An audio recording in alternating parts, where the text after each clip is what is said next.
আজকের ভিডিওতে তোমাদের সকলকে স্বাগত। আজ আমরা ইউনিভার্সিটি অফ কল্যাণীর সেমিস্টার 1 এবং সেমিস্টার 2 এর এমডিসি পেপার হিসেবে যারা local self government in India choose করেছো তাদের জন্য আজকের ভিডিওটা খুবই গুরুত্বপূর্ণ হতে চলেছে। আজকের ভিডিওতে আমরা খুব ইম্পর্টেন্ট কিছু এমসিকিউ এবং তার এক্সপ্লেনেশন নিয়ে আলোচনা করছি। আশা করি ভিডিওটা তোমাদের উপকারে লাগবে। প্রথমে আমাদের সিলেবাসটা দেখানো, তোমরা লোকাল সেলফ গভর্নমেন্ট ইন ইন্ডিয়ার কি সিলেবাসটা দিয়েছে এই সিলেবাসটা তোমাদের পড়তে হবে। এটা পুরোপুরি এমসিকিউ প্যাটার্নের এক্সাম হবে এবং হোম সেন্টার এক্সাম হবে। সেমিস্টার 1 এবং সেমিস্টার 2তে একই সিলেবাস কিন্তু পড়তে হচ্ছে, ঠিক আছে? তো আমাদের লোকাল সেলফ গভর্নমেন্ট বলতে আমরা কি বুঝি? স্থানীয় স্বায়ত্তশাসন। তো এই বিষয়টা জানার আগে আমাদের প্রথমে বুঝতে হবে স্বায়ত্তশাসন ব্যাপারটা কি। স্থানীয় অধিবাসীদের দ্বারা কোনো একটা অঞ্চলের শাসন ব্যবস্থা পরিচালনা করা তাকেই বলে স্বায়ত্তশাসন বা স্বশাসন। অর্থাৎ এক কথা বলে কী হয়, নিজেদের শাসন নিজেরাই করা। একটা অঞ্চল, সেই অঞ্চলের আদিবাসীরাই তাদের অঞ্চলটাকে শাসন করবে। এটা গণতন্ত্রের কিন্তু গুরুত্বপূর্ণ একটা বৈশিষ্ট্য। গণতন্ত্র সফল হতে গেলে সেই গণতন্ত্রের জনগণের সক্রিয় অংশগ্রহণ একান্ত প্রয়োজন এবং তার সাথে প্রয়োজন কি? ক্ষমতার বিকেন্দ্রীকরণ। ক্ষমতা যদি কেন্দ্রের হাতে ন্যস্ত থাকে তাহলে কিন্তু সেই অঞ্চলটা ডেভেলপ করবে না। ক্ষুদ্র থেকে ক্ষুদ্র স্তরে ক্ষমতাগুলোকে ছড়িয়ে দিতে হবে।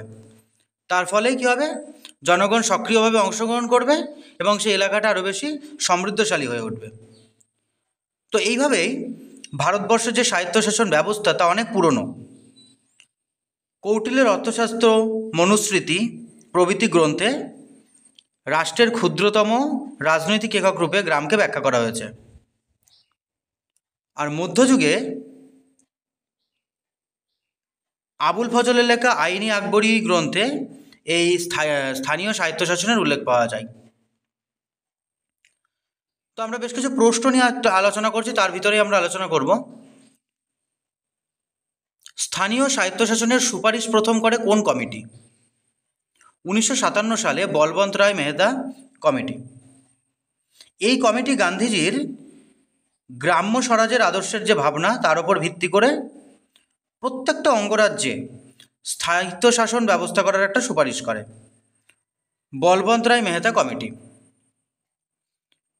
পরের প্রশ্ন, পশ্চিমবঙ্গে পঞ্চায়েত আইন প্রণীত হয় কবে? 1973 সালে। এর আনুষঙ্গিক বিষয়গুলো কিন্তু তোমরা জেনে রাখবে, তোমাদের কিন্তু সেখান থেকেও পরীক্ষায় প্রশ্ন আসতে পারে, তোমরা এগুলো নোট করে নেবে খাতায়।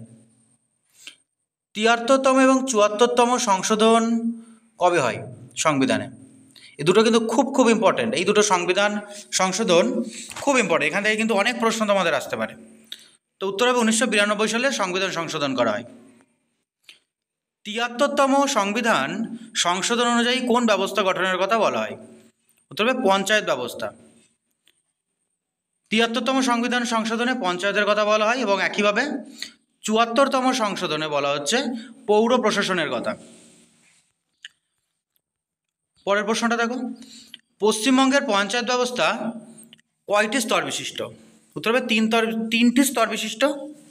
সর্বোচ্চ পর্যায়ে থাকে জেলা পরিষদ, মাঝারি পর্যায়ে থাকে পঞ্চায়েত সমিতি এবং সর্বনিম্নতে থাকে গ্রাম পঞ্চায়েত। গ্রাম পঞ্চায়েত সর্বনিম্ন একক, এটা কিন্তু খুব ইম্পর্টেন্ট প্রশ্ন। সর্বোচ্চ সর্বনিম্ন এ আসতে পারে বা কটা স্তর বিশিষ্ট আসতে পারে পশ্চিমবঙ্গের পঞ্চায়েত ব্যবস্থা। তাই পশ্চিমবঙ্গের পঞ্চায়েত ব্যবস্থা গড়ে ওঠে কবে? ত্রিস্তরীয় পঞ্চায়েত ব্যবস্থা এটি গড়ে উঠছে 1978 খ্রিস্টাব্দে, ঠিক আছে? পশ্চিমবঙ্গে ত্রিস্তরীয় পঞ্চায়েত ব্যবস্থা গড়ে ওঠে 1978 খ্রিস্টাব্দে, ব্রাহ্মণ সরকারের আমলে এটি গড়ে ওঠে। এবার আমরা যে তিনটে পঞ্চায়েতের ত্রিস্তরীয় পঞ্চায়েত দেখলাম, তো সেখানে পশ্চিমবঙ্গে গ্রাম পঞ্চায়েতের প্রধানকে কি বলে? উত্তর হবে গ্রাম প্রধান। গ্রাম পঞ্চায়েতে মহিলাদের জন্য সংরক্ষিত আছে মোট আসনের কত শতাংশ? 2/1 অংশ, অর্থাৎ 50% আসন সংরক্ষিত রয়েছে। পরের প্রশ্ন, গ্রাম পঞ্চায়েতের সভা বসে কোন মাসে, মানে কোন মাসে এটা হবে, কতবার বসে, হবে অন্তত একবার। গ্রাম পঞ্চায়েতের কার্যকাল কত বছর, অর্থাৎ যে সদস্য নির্বাচিত থাকে বা প্রধান, তার কার্যকাল 5 বছর। পঞ্চায়েত সমিতির প্রধানকে কি বলে, সভাপতি। পঞ্চায়েত সমিতির প্রশাসনিক আধিকারিককে কি বলে, তবে বিডিও, ব্লক ডেভেলপমেন্ট অফিসার। যেমন আমরা পঞ্চায়েত সমিতির প্রধান জানলাম, গ্রাম পঞ্চায়েতের প্রধান জানলাম, তেমনি জানতে হবে জেলা পরিষদের প্রধানকে কি বলে। জেলা পরিষদের প্রধানকে বলে সভাধিপতি। জেলা পরিষদের প্রশাসনিক কর্মকর্তা কে, ডিএম অর্থাৎ ডিস্ট্রিক্ট ম্যাজিস্ট্রেট। পরের প্রশ্ন, গ্রাম পঞ্চায়েতের প্রধান পদত্যাগপত্র কাকে পেশ করেন, অর্থাৎ প্রধান যদি পদত্যাগ করতে চায় তাহলে তিনি কাকে এটা পেশ করবে, বিডিওকে পেশ করবে। পশ্চিমবঙ্গের কোন জেলায় জেলা পরিষদ নেই, উত্তর হবে দার্জিলিং। তো তোমাদের এখান থেকে একটা বিষয় জানতে হবে, ডক্টর কে কে পিল্লাই তিনি বলেছেন জাতীয় রাষ্ট্রের গণতন্ত্রের একটি শ্রেষ্ঠ মাধ্যম হলো স্থানীয় স্বায়ত্তশাসন। এই প্রশ্নটা দিতে পারে যে জাতীয় রাষ্ট্রের গণতন্ত্রের একটি শ্রেষ্ঠ মাধ্যম হলো স্থানীয় স্বায়ত্তশাসন, উক্তিটি কার, উত্তর হবে কে কে পিল্লাই। ভেরি ভেরি ইম্পর্টেন্ট প্রশ্ন, কিন্তু এই প্রশ্নগুলো কিন্তু তোমরা নোট ডাউন করে নেবে, এগুলো কিন্তু খুব ইম্পর্টেন্ট আসতে পারে।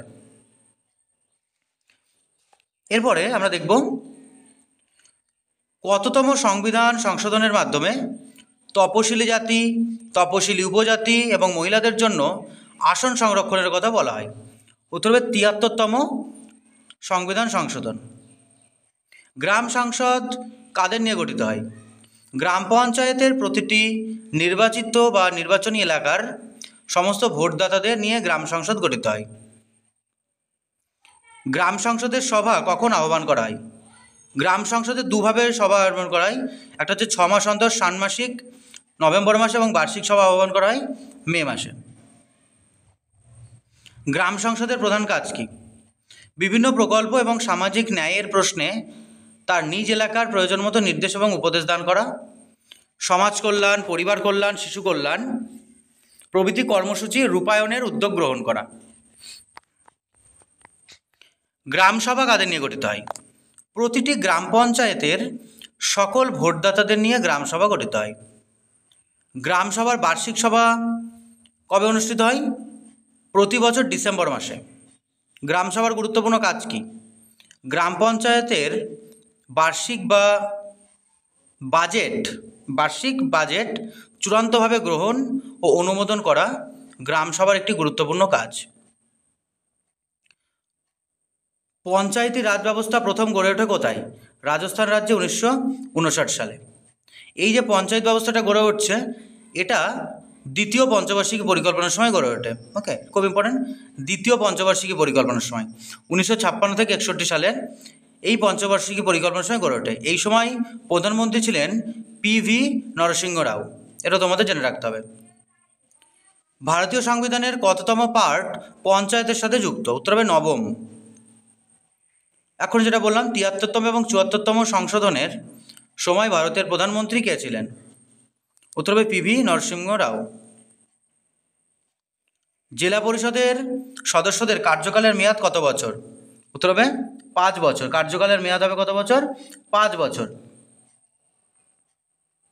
পরবর্তী প্রশ্ন, পশ্চিমবঙ্গে গ্রাম পঞ্চায়েতের প্রধান নির্বাচিত হন কাদের দ্বারা, গ্রাম পঞ্চায়েতের সদস্যদের দ্বারা নির্বাচিত হন। জেলা পরিষদের সভাধিপতি নির্বাচিত হন কার দ্বারা, এটা হবে জেলা পরিষদের সদস্যদের দ্বারা। খুব ইম্পর্টেন্ট, কিন্তু গ্রাম পঞ্চায়েতের প্রধান নির্বাচিত হচ্ছে গ্রাম পঞ্চায়েতের সদস্য দিয়ে, আর জেলা পরিষদের সভাধিপতি নির্বাচিত হচ্ছে জেলা পরিষদের সদস্যদের নিয়ে। গ্রাম পঞ্চায়েত গঠিত হয় কতজন সদস্য নিয়ে, 5 জন থেকে 30 জন। এখানে দিতে পারে গ্রাম পঞ্চায়েতের সর্বোচ্চ সদস্য কত হতে পারে, তাহলে সর্বোচ্চ সদস্য হতে পারে 30 জন, আর সর্বনিম্ন বললে হবে 5 জন হতে পারে। কোনো পঞ্চায়েত ভেঙে দেওয়া হলে কতদিনের মধ্যে নির্বাচন ব্যবস্থা করতে হবে, নির্বাচন ব্যবস্থা করার জন্য টাইম দেওয়া হবে 6 মাস, তার মধ্যে কিন্তু চালু করতে হবে। এছাড়া আমাদের বেশ কিছু প্রশ্ন কিন্তু এখান থেকে তোমাদের ইম্পর্টেন্টলি জানতে হবে, যেমন পঞ্চায়েতি রাজ ধারণার স্রষ্টাকে, ভারতবর্ষে যে পঞ্চায়েতি রাজ ব্যবস্থা গড়ে উঠছে যে এর স্রষ্টাকে, এর উত্তর হবে গান্ধীজি। পঞ্চায়েতি রাজ ব্যবস্থার স্রষ্টা হচ্ছে আমাদের গান্ধীজি। এটা একটা কিন্তু ভালো প্রশ্ন। আর কি জানতে হবে, গ্রামীণ ভারতের পঞ্চায়েতের স্বপ্ন প্রথম কে দেখেছিলেন? পঞ্চায়েত ব্যবস্থা গড়ে তোলার স্বপ্ন কে দেখেছিলেন? এটার উত্তর হবে গান্ধীজি। এটাও কিন্তু হবে। পরের প্রশ্নটা, গ্রাম পঞ্চায়েতের সদস্য হওয়ার জন্য কমপক্ষে বয়স কত হতে হবে? বয়স হতে হবে, ন্যূনতম বয়স কিন্তু 21 বছর পর্যন্ত হতে হবে। 21 বছর পর্যন্ত হলে কিন্তু গ্রাম পঞ্চায়েতের সদস্য হওয়ার একটা ছাড়পত্র পাওয়া যাবে। এইগুলো আমরা জানলাম। এবার আর একটা কিছু প্রশ্ন তোমরা এগুলো নোট করে নাও। জেলা পরিষদের দুটি স্থায়ী কমিটির নাম। একটা যে উন্নয়ন ও পরিকল্পনা সংক্রান্ত স্থায়ী কমিটি এবং পরিবেশ সংক্রান্ত স্থায়ী কমিটি। তোমাদের বিডিও, এসডিও এবং ডিএম এই তিনটের ফুল ফর্ম কিন্তু আসতে পারে, ঠিক আছে? বিডিও হচ্ছে ব্লক ডেভেলপমেন্ট অফিসার, এসডিও হচ্ছে সাব ডিভিশনাল অফিসার এবং ডিএম হচ্ছে ডিস্ট্রিক্ট ম্যাজিস্ট্রেট। এগুলো কিন্তু তোমাদের পরীক্ষাতে ভেরি ভেরি ইম্পর্ট্যান্ট। আরেকটা তোমরা নোট করে নাও, গ্রাম পঞ্চায়েতের বিচার বিভাগীয় সংস্থা কোনটি? উত্তর হবে ন্যায় পঞ্চায়েত। ওকে, ন্যায় পঞ্চায়েত হচ্ছে বিচার বিভাগীয় ব্যবস্থা। তো এই বিষয়গুলো কিন্তু তোমরা নোট ডাউন করে নাও। আমরা আজকে গ্রাম পঞ্চায়েত বা পঞ্চায়েত ব্যবস্থাটা নিয়ে আলোচনা করলাম। এই এমসিকিউগুলো কিন্তু খুব ইম্পর্ট্যান্ট। এবার আমরা পরবর্তী ভিডিওতে পৌরসভা বা পৌর প্রশাসন যেটা রয়েছে সেটি নিয়ে আবার আলোচনা করব। তো দেখা হচ্ছে তোমাদের সাথে পরবর্তী ভিডিওতে। ধন্যবাদ।